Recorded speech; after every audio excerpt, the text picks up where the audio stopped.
and nice information that I steal from their website. So I'm going to talk a little bit about two plots from their website. In particular, this one, Charles Evans website on this one here. Let me see if I can get it a little bit bigger. This is really a great plot because it summarizes, of course, so it's let me go wide.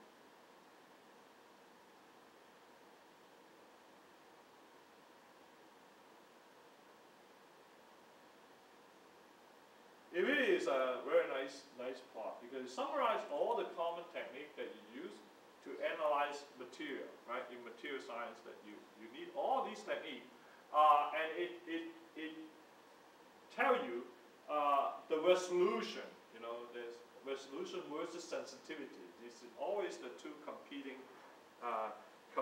element in any analytical techniques, right? So versus sensitivity versus kind of resolution, and resolution could mean different things depending on the techniques. Okay, and so what do you have? Let's look at this. So all these little acronyms correspond to different techniques, right? And on this plot here is tell you the detection range, right? Essentially the sensitivity, right? What kind of detection limit you have? You have parts per million or 100 parts per million or percent, 0.1%, and so forth. Chemically, how many particles that you got. On this x-axis, it tells you the spot size, the smallest quantity that you can see, like the smallest surface area that you can probe in terms of your material, right? So if you have a very tiny amount of material, right, you need a very small spot size technique because you want to just look at that tiny material.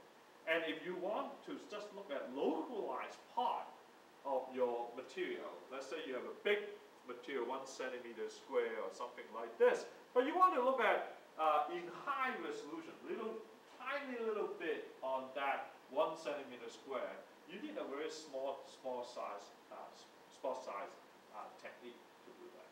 Okay, so let's take a look very quickly, and this, of course, the detection range or detection limit can also be translated to the number of atoms per cc, right? So here, everybody familiar in chemistry, if you're looking at bulk material, like a chunk of material, then let's say you make a compound, right? In chemistry lab, undergraduate lab, we make powder, you know, it's always white. This powder is always white, and you want to look at what kind of material you got on here.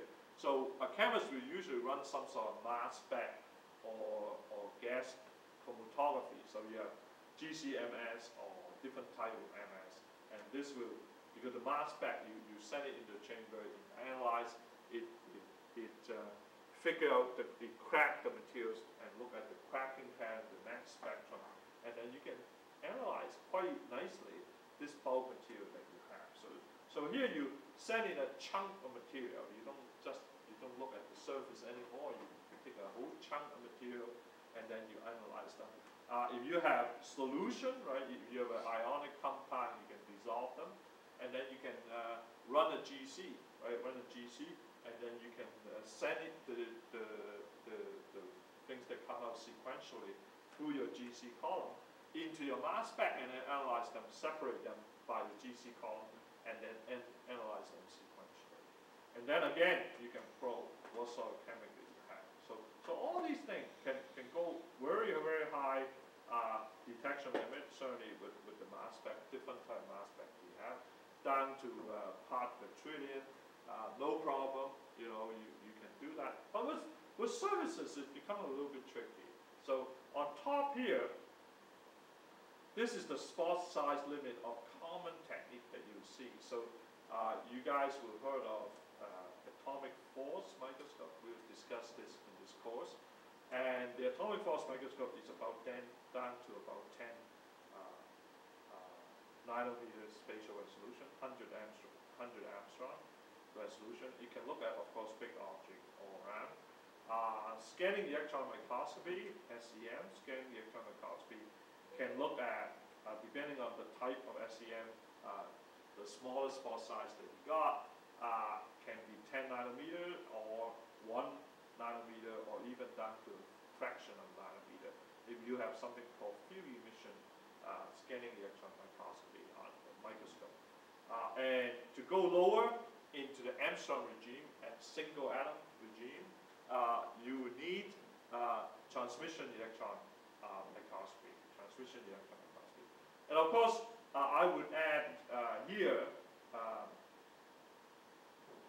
I would add down here, of course, in this regime, scanning tunneling microscopy, depending for conducting material.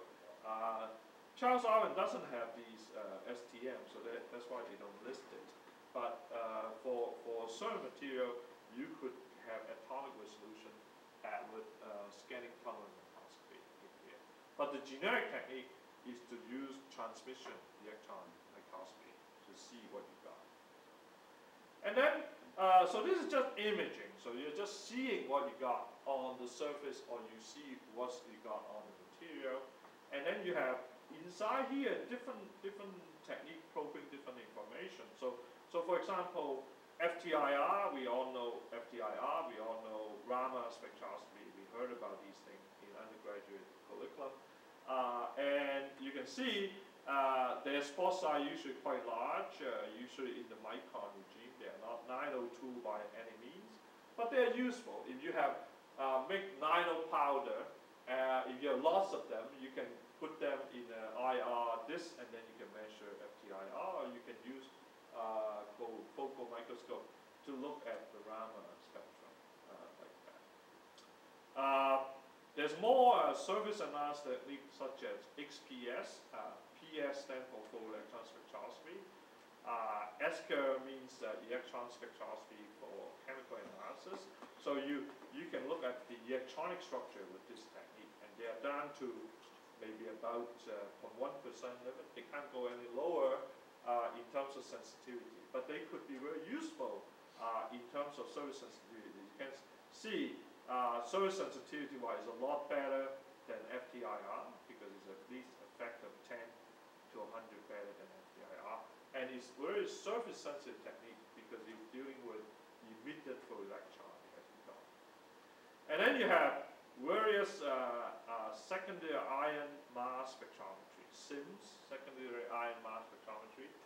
Another form of spectral mass spec, you are sending in an ion beam, and then you basically sputter your surface. You scrape your surface with the ion beam, very fast ion beam, and then you can detect very sensitive part per billion as you sputter through.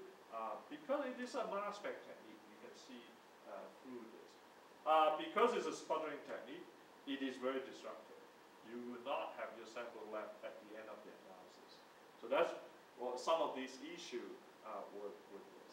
Okay. And then you have XRF, X-ray fluorescent technique, which you measure X-ray coming out from your surface after you excite your surface by some mean, and that gives you elemental composition of your structure that you have. Okay. So this give a very nice summary, and I like people to sort of think about this when in future, if they come across some of these techniques, you will remember this plot, hopefully, what they are, where everything is, and how everything, which one is more sensitive, this sort of thing, as a general rule. Now, an equally important one from the Evans website is this plot, is the probe depth, if you like, is the probe depth of various techniques. Like, how surface sensitive are these techniques, right? That's the question. Let me see if I can go there. So here we listed the common technique of how the surface sensitivity that you got. And so typically you have, so here's the answer to the earlier question, what is a surface, right? It depends on your perspective. So here we have the top layer that Aaron said, usually 3 nanometer